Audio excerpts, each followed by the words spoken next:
Bill and Scott, and we're going to be interviewing Damon with Samsung. So welcome. Please tell us a little bit about yourself.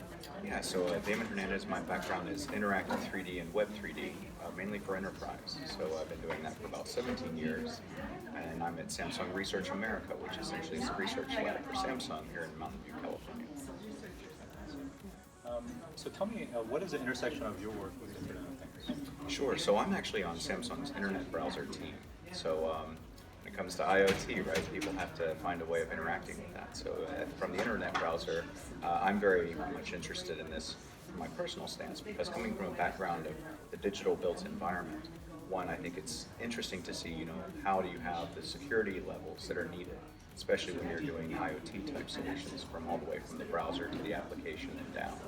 So IoT, for me personally, is important because it's complementary. And what's neat is coming from a digital cities, smart cities background, that 3D data of the built environment becomes a graphical user interface for all of this that we have here, right? We're putting something in context, something that actually has a lat long. That's important. So if you can demonstrate that the person that's performing the task, monitoring the sensors or whatnot, it helps them better understand exactly the Internet of Things. What are 2 or 3 things you're looking to either accomplish here or find a little bit more about the Internet of Things? And we know you're speaking, but tell us a little bit about what your goals are here for the Internet of Things world. Well, one, I think it's finding out what's going on with kind of the latest and the greatest of the industry. What's the pulse? This is a great event to be able to come meet some of the forward thinkers and the people who are actually solving the problems. Not at the 10,000 foot view that we hear about all the time, right? So to actually see where the rubber meets the road is one of those value adds for me. The other is also to see who's starting to look at that convergence of IoT into these other very complementary domains. So, walking around the showroom floor and to see that, there's one company that has a HoloLens device out there, but they're not really even using it for IoT yet, right? So I think that there's a lot for me is looking at, exploring the opportunities, right? And then how do I open it up for developers of both IoT systems and then web applications and others to say, hey, look, these worlds are starting to collide. They're going to do it faster than others. But everyone's so, we're in our own silos, so, I can't say that there should be more. But that's kind of what I'm looking for. So if you can refine a little bit, Damon, in terms of Samsung's strategy, and again, I'll leave it up to you in terms of extent, is how you foresee the incorporation of Kaizen, Viv, as well as the geospatial context. Wow. Okay, so that's definitely something that I feel that there are probably others that would be better to answer that. In my own opinion of that mashup, I think there are a lot of things within Samsung that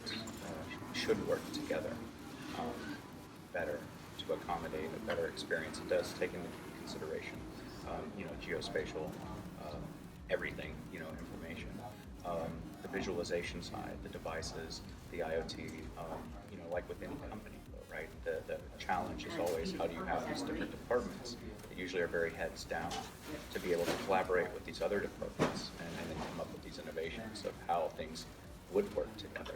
And so that's what's kind of fun about being in the lab is that, we have a little bit more flexibility to break stuff and kind of do things a little out of the traditional realm. So it's fun, but definitely one of those that should be explored. Again, let us know if we're probing a little bit too deeply or into areas that we should discuss. But some of the R&D that's going to be coming out of Samsung, including holographic packages and so forth, what can you share in terms of the kind of the interface of the future? Well, again, not Samsung related, but I think the interface of the future is definitely going to be one the most intuitive, which is some form of hand.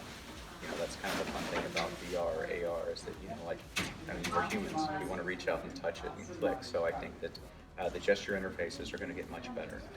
Also voice, which I think is very key. And so the more that you can heighten the levels of immersion and the way that we interact with data in the real world, it's what I see, it's what I interact with, it's what I can talk to. I think that as those things get better, as you have a lot more of AI that's incorporated into these types of systems, as you have even like Samsung with Bixby, because I'm able to use that as an interface. So I think that the interfaces for the future are going to very much mirror the way that we do things now, because they kind of have to. That's the most intuitive, and I think that that's been one of the bigger problems with some of these technologies, is that you're trying to get people who are early adopters, especially when you're working with enterprise, and you're giving them an 18-button controller that looks completely like alien to them, and say, hey, here, experience or interact with what you need to do, perform the task that you need to, and that's not the way that they do it. So I think that the interfaces in the future are going to have to mimic what it is that we do day to day, and then depending upon the task, for it to be successful. Otherwise, it's just too difficult. My last question for you, Damon, is, again, this is more from your perspective than anything else, is what do you feel like the market needs to be better informed about when it comes to Internet of Things? With that, I think it's, what is the reality of it, right? Is it an Internet of Things? Is it an intranet of things because the Internet is not secure enough, right? I think that there's the 10,000-foot view of what looks cool and has good hype, but I've always been one of those that likes the, give me the meat. What are the issues? Because if we talk about what's great about it, we're never addressing the issues and the challenges that people want to solve that know about that, right? So that's, for me, what I would like is if at these events, it's more focused on, these are the challenges that we have specifically, with the speakers. And most of the speakers are very good at that, right? But I think that's kind of the thing that I like, is that there's communities of folks that aren't as down the rabbit hole as this group, that are trying to be involved with IoT and others, coming from the web development community. That's a key one of them.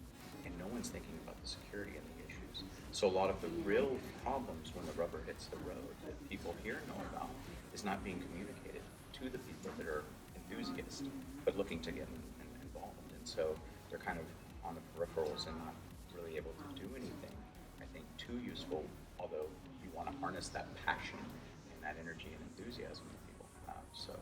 So I definitely would like to see kind of better communication of where we are realistically right now, and not as much on the opportunities. So, well, thank you very much for your talk with us today, Damon. I think you guys